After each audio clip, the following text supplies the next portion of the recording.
Yuk belajar yuk.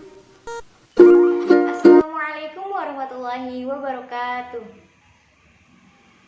Apa kabar hari ini? Semoga kita semua selalu diberikan kesehatan dan juga selalu bersemangat untuk belajar, terutama pada pembelajaran matematika. Apakah sudah siap untuk memulai pembelajaran hari ini? Sudah disiapkan buku dan alat tulisnya? Baik, sepertinya sudah siap. Mari kita mulai ya. Sebelum memulai pembelajaran pada hari ini, mari kita berdoa agar dimudahkan untuk memahami materi pada hari ini. Berdoa dimulai.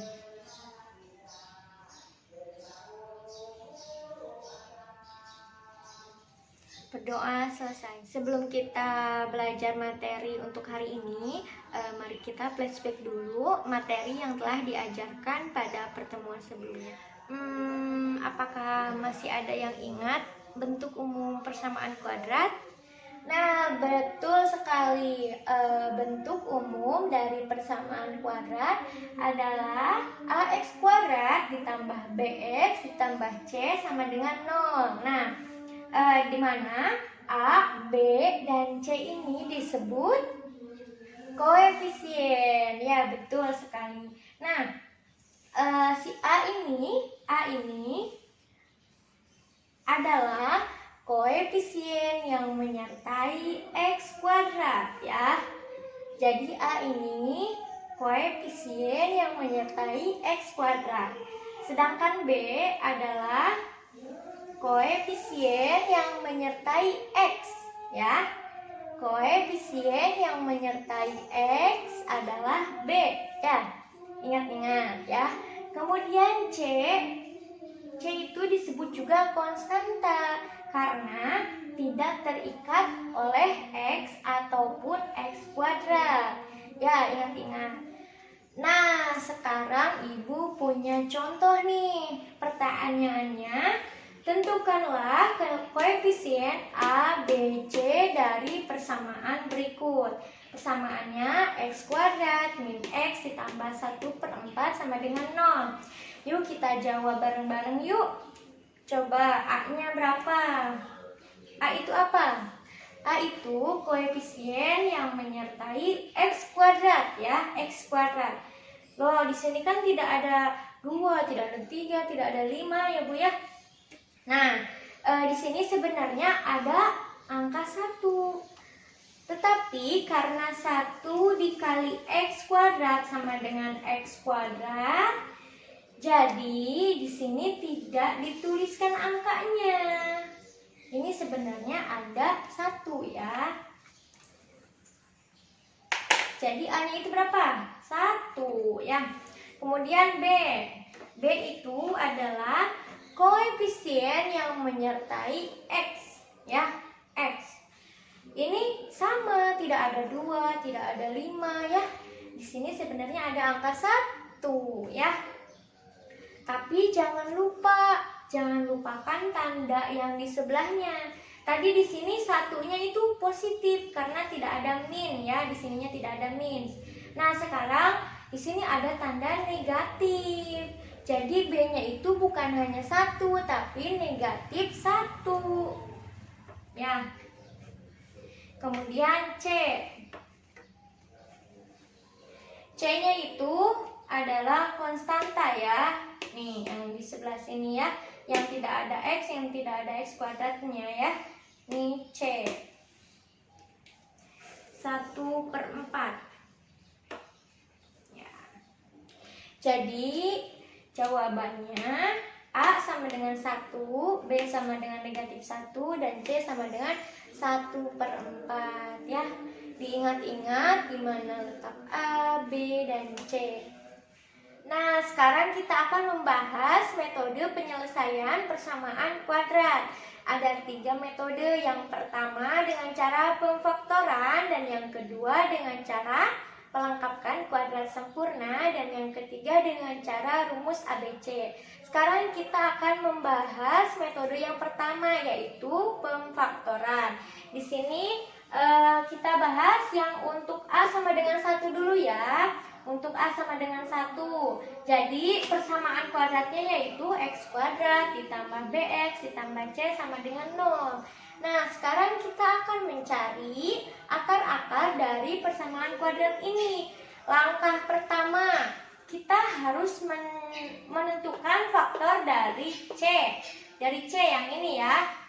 Kita misalkan dulu faktor dari C-nya itu misal P dan Q ya. P dan Q. Nah, P dan Q ini jika ditambahkan harus sama dengan B ya. Ya, jika ini sudah terpenuhi, kita masukkan ke kurungan yang kayak gini ya. Jadi X tambah P dikali X tambah Q sama dengan 0 ya. Kemudian kita jabarkan lagi di bawahnya. Jadi X tambah P sama dengan 0 atau X tambah Q sama dengan 0 ya. Nah, di sini di bawahnya jadi X sama dengan negatif P atau X sama dengan negatif. Nah, kenapa sih ujungnya jadi X sama dengan negatif P atau X sama dengan negatif Q? Nah, penjabarannya itu seperti ini. X tambah P sama dengan 0 ya. Nah, kita harus sisakan di sini X-nya saja ya. Jadi, kita harus menghilangkan P-nya. Jadi, kalau misalkan dihilangkan dikurangi P ya, karena di sininya positif. Jadi, X tambah P dikurangi P sama dengan 0 dikurangi P. Yang ruas kanannya juga sama, harus dikurangi P lagi ya. Jadi, ini kan P dikurangi P kan hilang ya. Jadi tinggal X-nya saja. X sama dengan 0 dikurangi P, negatif P ya. Yang negatif Q juga sama penjabarannya seperti ini. Nah, jadi akar-akarnya adalah negatif P dan negatif Q. Oke anak-anak, sekarang kita akan membahas contoh soal penyelesaian persamaan kuadrat dengan cara metode pemfaktoran untuk A sama dengan 1. Soalnya itu, tentukanlah akar-akar dari persamaan berikut. Persamaannya X kuadrat ditambah 5X ditambah 6 sama dengan 0 ya. Kita jawab bareng-bareng ya. Di sini kan persamaannya X kuadrat ditambah 5X ditambah 6 sama dengan 0. Nah, A-nya berapa? A-nya 1 ya. B-nya berapa? B-nya 5. Dan C-nya adalah 6 ya. Langkah pertama, kita harus menentukan atau mencari faktor dari si C. Nah, C-nya di soal ini adalah 6. Jadi kita harus menentukan faktor dari 6 ya. Faktor dari 6 itu bisa 1 dan 6, bisa 2 sama 3 ya. Nah, ini kan faktornya lebih dari 1, jadi kita harus memilih yang mana ya?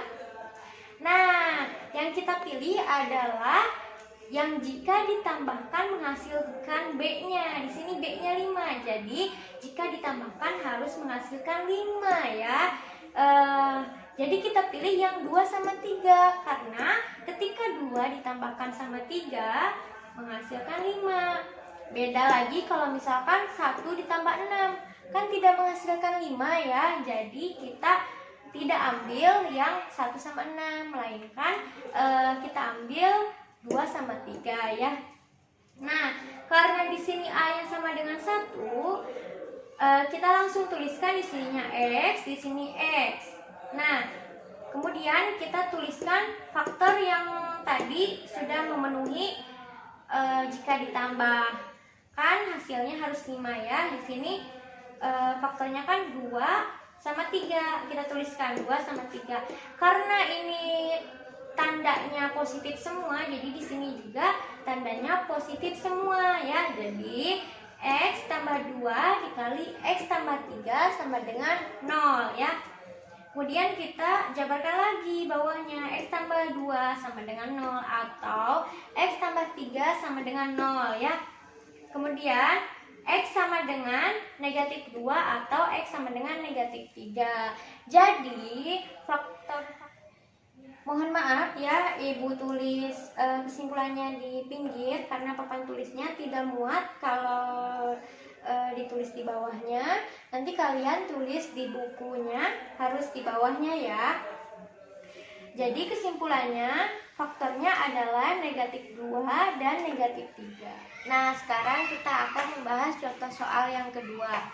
Perintahnya itu masih sama, tentukan akar-akar dari persamaan berikut. X kuadrat ditambah 2x min 15 sama dengan 0. Kita jawab bareng-bareng ya. Di sini tulis lagi persamaannya. Nah, dari soal ini didapat bahwa A-nya itu sama dengan 1. Kemudian B-nya 2. Dan yang menjadi C-nya negatif 15. Langkah pertama agar kita mendapatkan akar-akar dari persamaan ini adalah menentukan faktor dari C-nya. C-nya negatif 15. Kita harus menentukan faktor dari 15 dulu berapa. Bisa 1 sama 15, bisa 3 sama 5 ya. Karena di sini negatif, jadi kita harus negatifkan salah satu. Kita pilih dulu 1 sama 15 apa 3 sama 5 yang memungkinkan bisa menjadi 2 ya, 3 sama 5 ya. Kemudian kita negatifkan, kita sudah pilih nih, kita harus negatifkan salah satu karena C nya itu negatif 15. Tapi ada catatan bahwa ketika dua bilangan ini ditambahkan harus menghasilkan B-nya 2 ya. Jadi agar hasilnya positif, yang dinegatifkan adalah bilangan yang kecilnya, berarti yang tiganya ya yang dinegatifkan. Nah, ketika negatif 3 ditambah 5 menghasilkan 2. Nah, 2-nya ini B-nya ya. Jadi kita pilih negatif 5 dan negatif 3 dan 5 ya.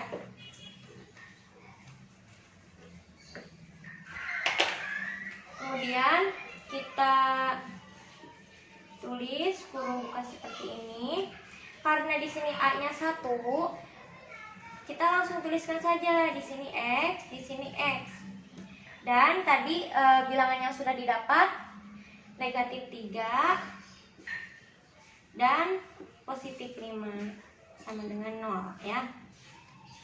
Nah, kemudian kita jabarkan di bawahnya. Jadi X min 3 sama dengan 0 atau X plus 5 sama dengan 0. X sama dengan 3 atau X sama dengan negatif 5. Jadi kesimpulannya akar-akarnya adalah 3 dan negatif 5. Semoga bisa dipahami ya. Yang belum paham silakan tanyakan. Alhamdulillah pertemuan pada hari ini sudah selesai. Semoga apa yang dijelaskan bisa dipahami. Dan jika belum paham silakan tanyakan ya. Semoga kalian selalu sehat dan selalu bersemangat untuk belajar. Jangan lupa untuk selalu patuhi protokol kesehatan. Sekian dari Ibu. Wassalamualaikum warahmatullahi wabarakatuh.